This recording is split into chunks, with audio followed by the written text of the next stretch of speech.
Assalamualaikum warahmatullahi wabarakatuh.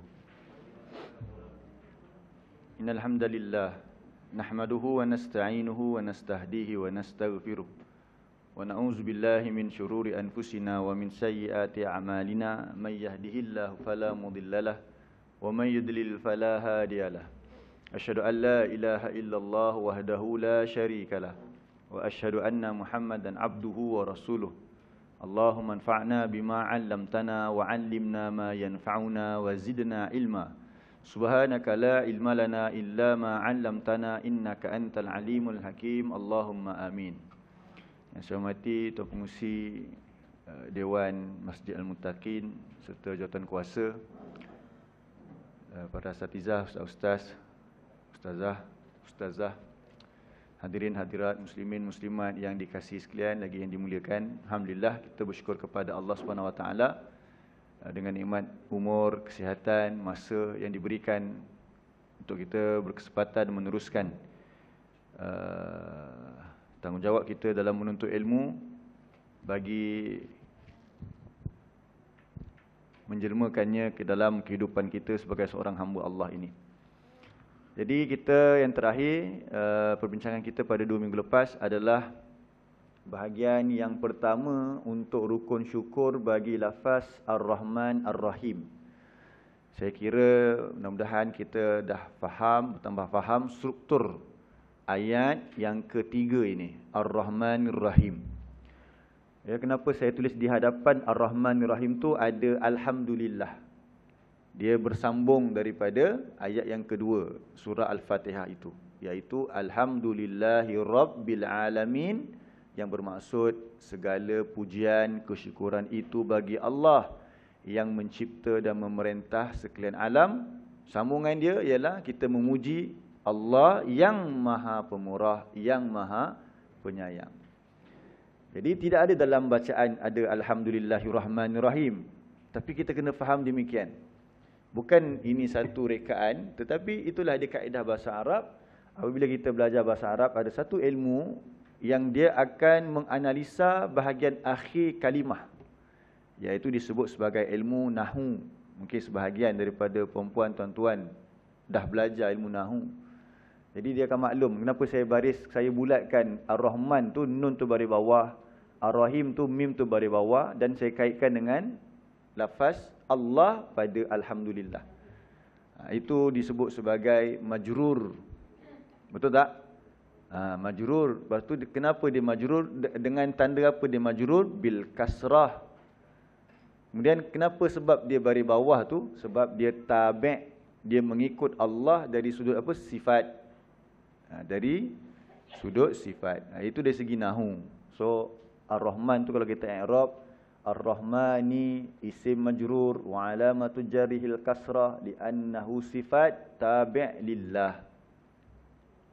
Jadi betullah kita boleh faham konteks ayat Ar-Rahman Ar-Rahim itu ialah dalam konteks kita sedang memuji Allah dan kita sedang bersyukur kepada Allah. Jadi bila kita faham begitu, kenapa saya terangkan semua ini? Sebab kita namakan tadabbur kan? Kita nak menghayati apa yang nak dimaksudkan pada ayat ini. Jadi bila kita baca Ar-Rahman Ar-Rahim, konteks dia ialah kita nak bersyukur. Masa kita bincang tentang nama Allah Ar-Rahman Ar-Rahim pada Bismillah, itu konteks apa? Bismillahirrahmanirrahim. Ada juga Ar-Rahman Ar-Rahim. Tapi lafaz Bismillah itu kan lafaz tawassul. Jadi kita bincang tentang tawassul. Sekarang ni kita bincang tentang syukur. Bila tentang syukur, ada 4 perkara yang kita dah senaraikan tu. Yang pertama ialah kenal nama Ar-Rahman tu macam mana. Sebab kita bersyukur dekat dia. Saya bagi contoh mudah. Tadi kita bagi contoh macam mana? Contoh saya mengajar guru. Pada masa yang sama saya juga ayah. Jadi kalau kita bagi hadiah kepada anak, anak melihat kita dari sudut apa? Ayah. Tapi kalau pelajar, guru. Tapi yang sama juga. Di situ kita ada beza dah kan, sifat kita ataupun gelaran kita tu. Begitulah. Jadi Allah memanglah Allah dengan sifat Ar-Rahman itu, dan Ar-Rahman ialah salah satu daripada nama-nama Allah yang indah. Walillahil asmaul husna fad'uhu biha, kata Allah. Dan milik Allah nama-nama yang indah. Kenapa Allah memiliki nama-nama indah? Setiap nama Allah akan mencerminkan sifat dia. Kalau saya boleh pinjam perkataan cermin itulah. So, kalau kata Allah tu Ar-Rahman, memang dia Ar-Rahman. Tapi nama saya Syafiq, maksudnya penyayang, kadang-kadang mungkin bukan penyayang. Nama kita kan. Sebab nama kita bukan nama yang indah. Yang kita takut, indah khabar dari rupa. Tapi Allah bukan demikian. Okey, jadi bila kita puji Allah tu Ar-Rahman, kenapa? Soal dia. Apa nikmat yang diberikan? Itu nombor 2 yang kita akan sambung pada hari ini. Kalau tengok nota lepas, kita akan sambung poin nombor 2. Okay, yang pertama tu kita dah bincang dah. Ar-Rahman itu sifat pemurah Allah kepada siapa? Okay, seluruh makhluk. Seluruh makhluk.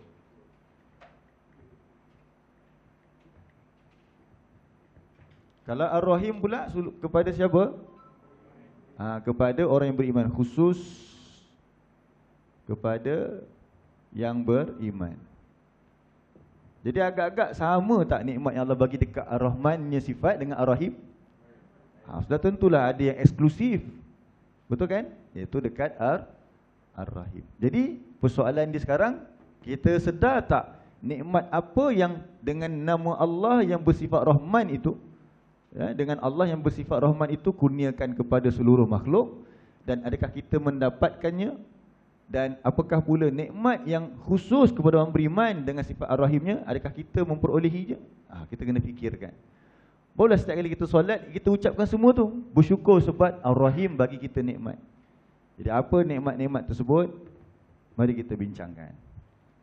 Jadi nikmat daripada Ar-Rahman, nikmat terbesar, Ar-Rahman, ialah apa dia? Al-Quran. Macam mana kita nak tahu? Buka surah Ar-Rahman. Allah bagi tahu dalam surah Ar-Rahman ayat 1 hingga 2. Buka surah 55 ayat 1 hingga 2.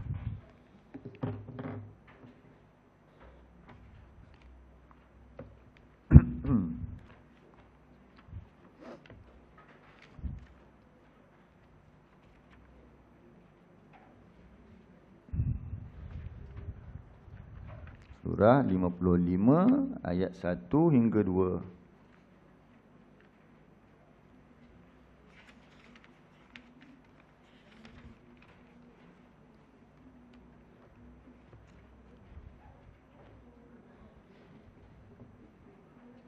Nama Ar-Rahman Ar-Rahim minggu lepas kita sebutkan istilah Zur-Rahmah. Betul tak? Zur-Rahmah. Situ kena catat juga tu. Ayat apa dia? Nama Ar-Rahman Ar-Rahim padanya terkandung rahmat. Dah rahmat tu ada perbezaan. Ada untuk orang beriman khas, ada untuk semua orang Allah bagi. Okey, sekarang surah 55 muka surat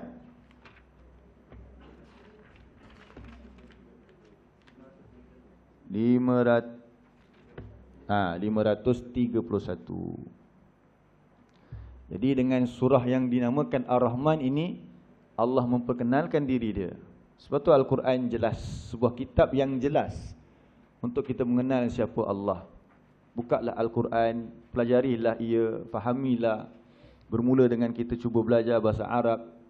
Nanti akan membantu kita sikit sebanyak, dan lama-lama kita akan bertambah pengetahuan kita. Dan Allah buka kepada kita iman. Allah curahkan kepada kita iman. Baik, tengok ayat 1 dan 2 tu. Jadi ada beberapa nama nikmat yang Allah kurniakan pada sifat surah Ar-Rahman ni, kita boleh baca semua. Tapi kita nak ambil yang paling utama sebab dia duduk depan sekali.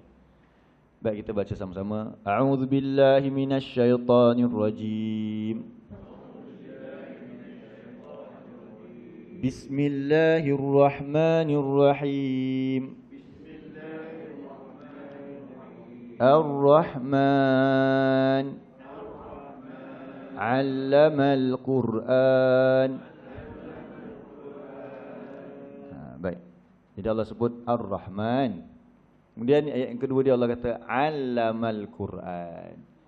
Dialah yang telah mengajarkan Al-Quran. Jadi selepas Allah sebut nama dia Ar-Rahman, yang terbesar sekali Allah sebut apa dia? Allah mengajarkan kita Al-Quran. Jadi itulah dia nikmat yang paling besar sekali daripada Ar-Rahman. Sebab poin kedua kita ialah kenal nikmat. Jadi bila kita ucap Alhamdulillahirrahman, kita tak cakap macam tu. Faham dia kan begitu? Segala pujian kesyukuran itu bagi Ar-Rahman. Jadi Ar-Rahman, dia telah mengurniakan aku Al-Quran. Jadi syukur. Macam ayah kita, anak kita ke, bagi kita hadiah, kita kata terima kasih. Untuk Allah kita kata apa? Bukan syukran, tapi kita kata Alhamdulillah. Kenapa? Allah bagi kita Al-Quran. Hebat ke Al-Quran ni? Kenapa kita bersyukur sangat dengan Al-Quran? Sudah tentu. Sebab Al-Quran lah yang akan menyelamatkan kita di akhirat. Al-Quran lah yang telah mengeluarkan manusia yang hidup di jurang-jurang neraka, berjalan menuju ke syurga. Iaitu golongan sahabat-sahabat Nabi radhiyallahu anhum ajma'in. Ketika mereka jahiliah dulu, mereka saling bermusuhan, saling bercakaran beratus tahun. Ada sebahagiannya yang membunuh anak perempuan. Sebahagiannya yang kalau hidup zaman jahiliah tu, dengan satu perempuan mereka kahwin ramai-ramai. Lepas tu anak tu keluar nanti akan pilih mana muka yang sama dengan budak ni, itu jadi bapaknya. Hidup mereka dalam keadaan jahiliah. Tapi Allah mengubah nama-nama seperti Umar. Allah mengubah nama-nama Abu Sufyan walaupun dia lewat. Dengan nikmat apa? Al-Quran. Mengubah mereka. Bukan saja mengubah mereka, menjadikan mereka adalah insan yang hebat di atas muka bumi ini. Daripada orang yang tak dikenali. Sebab apa? Orang Arab ni mana dia dikenali waktu tu? Berbanding Rom dan Parsi. Jadi dalam surah 3 ayat 103 Allah sebutkan.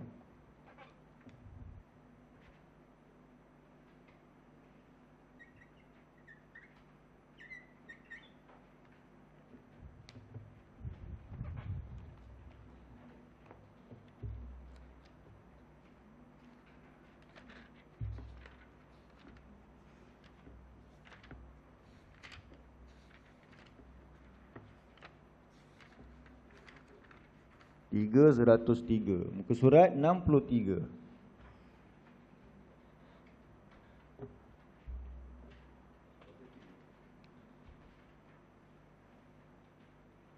Muka surat 63 ayatnya 103.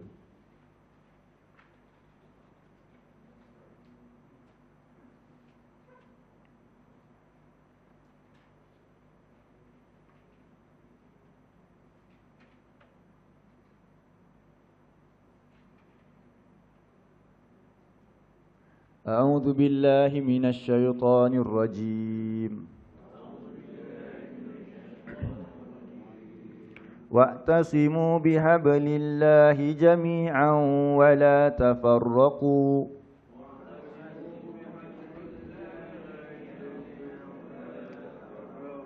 Wadhkuru ni'matallahi 'alaikum idh kuntum a'da'a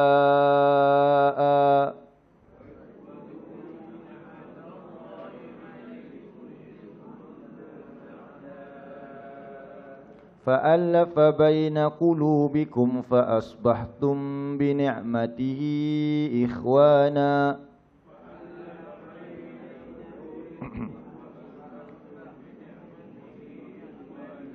وكنتم على شفا حفرة من النار فأنقذكم منها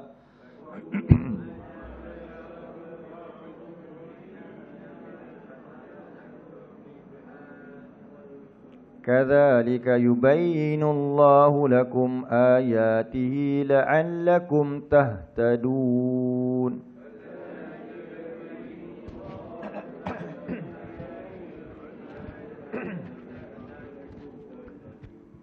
Baik. Dan berpegang teguhlah olehmu dengan tali Allah.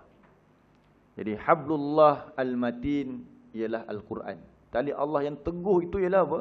Al-Quran. Allah suruh para sahabat Nabi berpegang teguhlah dengan Al-Quran. Dan jangan kamu bercerai-berai. Jangan kamu berselisih. Jangan kamu ada pilihan yang lain pula. Oh, saya ada kaedah lain untuk majukan saya punya keluarga, saya punya masyarakat. Kita ada Al-Quran. Kemudian kata Allah, ingatlah akan nikmat Allah itu yang yang diberikan ke atas kamu tatkala dulu kamu dalam keadaan macam mana? Bermusuhan. Bahkan mereka bermusuh dengan siapa? Kalau Abu Sufyan peringkat awal bermusuh dengan Nabi dia. Tahun ke-8 Hijrah, pembukaan kota Mekah tu, barulah dia muncul sebagai seorang Muslim. Amr bin Al-As. Dialah yang ketika sahabat-sahabat Nabi Rasulullah hantar ke Habsyah untuk berhijrah. Masa tu Rasulullah tak berhijrah ke Habsyah, yang dipimpin oleh siapa? Kalau Habsyah, Ja'far. Siapa yang datang ke sana jumpa kepada Raja Najasyi kat sana, Najasyi tu raja lah, untuk minta diorang balik? Amr bin Al-As. Tetapi masa dia masuk Islam, dia kata kat Rasulullah, aku nak masuk Islam, ada satu syarat. Masa tu dia 3 orang, 3 bersahabat jumpa Rasulullah nak masuk Islam. Lepas Allah campakkan iman dalam hati dia. Dia kata kat kawan dia, biar aku yang pergi sebab aku paling teruk sekali lawan Muhammad. Biar aku jumpa Muhammad untuk bai'ah. Lepas tu dia tanya Rasulullah, aku akan masuk Islam, dia nak salam dah. Lepas tu dia kata, aku nak satu syarat. Kata, tunggu apa lagi wahai Amr? Rasulullah kata. Lepas tu dia kata apa? Aku nak satu syarat. Syarat dia lah, aku harap Allah ampunkan semua dosa-dosa aku yang dulu, baru aku masuk Islam. Hebat jiwa dia. Dengan apa? Al-Quran tu, nikmat Quran dia nampak. Jadi apa kata Rasulullah? Sudah tentu. Lalu dia masuk Islam. Apa jadi budak Amr? Dialah orang yang berjuang dalam agama Islam, pertahankan agama Islam.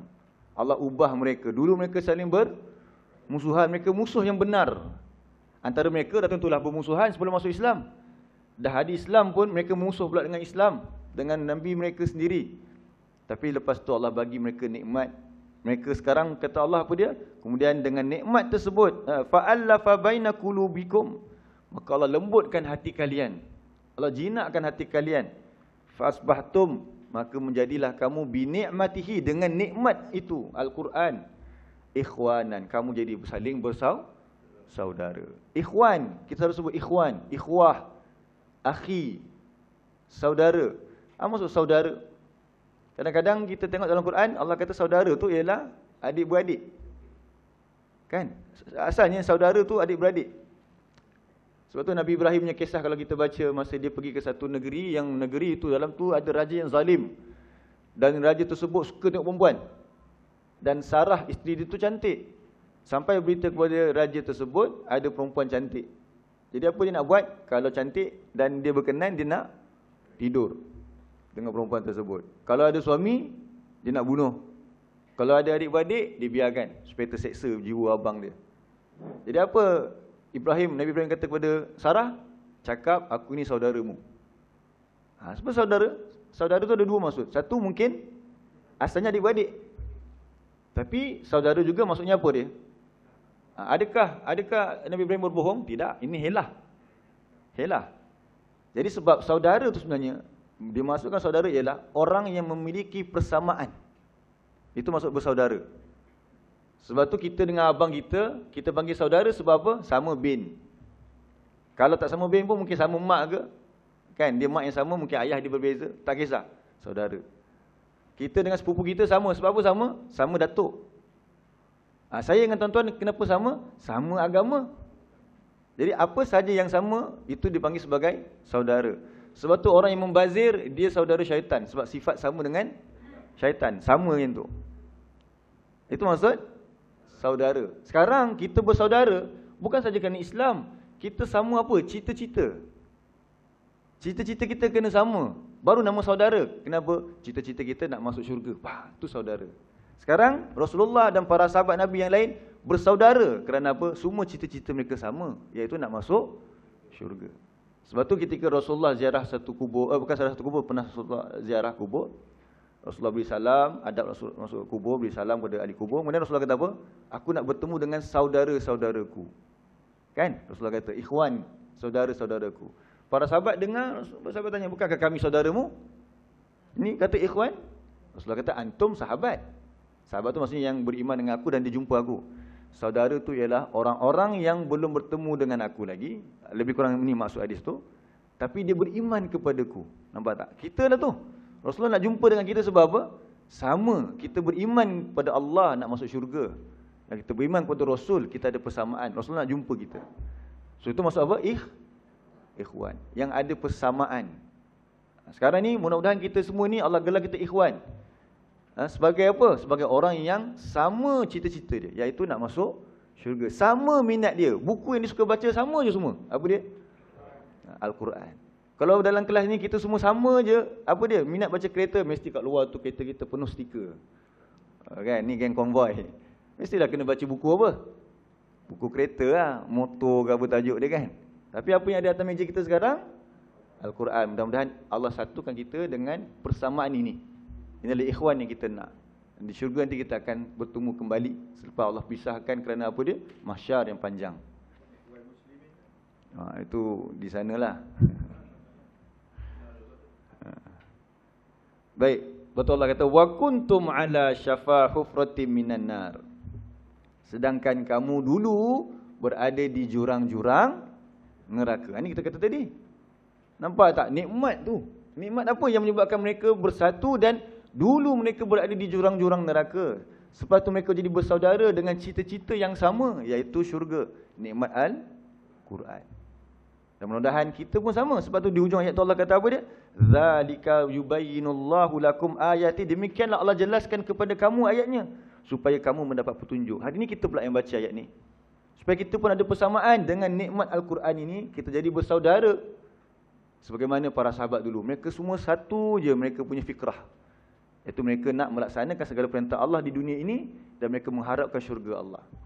Dia Allah yang kata, fa'anqadhakum minha. Allah lah yang telah menyelamatkan kamu daripada api neraka tersebut. Dengan nikmat apa? Yang paling besar sekali? Al-Quran. Dan Al-Quran itu diturunkan daripada siapa tadi Allah sebut? Ar-Rahman. Betul kan? Jadi kita jelas. Masa kita ucap Ar-Rahman itu, kita bersyukur sebab nikmat Al-Quran. Baik. Ada ayat lain juga Allah sebut, Allah turunkan Al-Quran itu dengan nama Ar-Rahman dan Ar-Rahim sekali. Surah 41.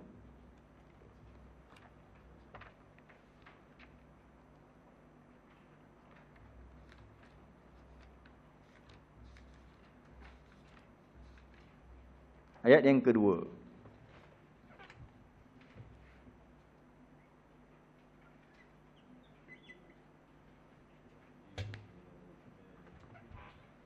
Muka surat 477. 477.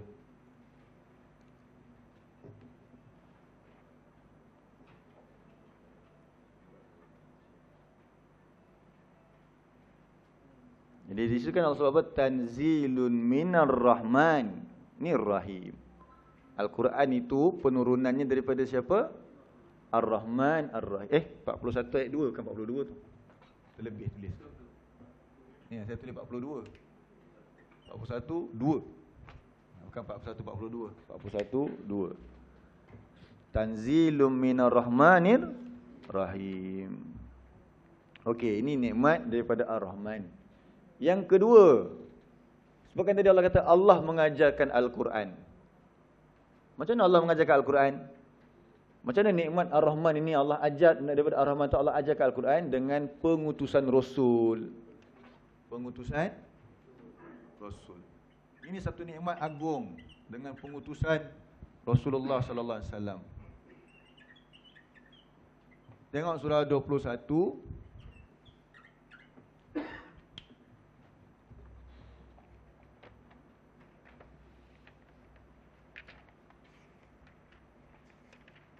Ayat yang ke 107.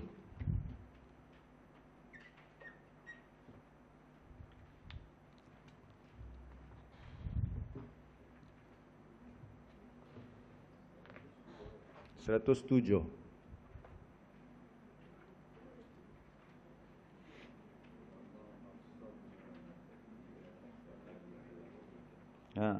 Bukan rahmat kat situ kan? Rahmat kan? Muka surat 331.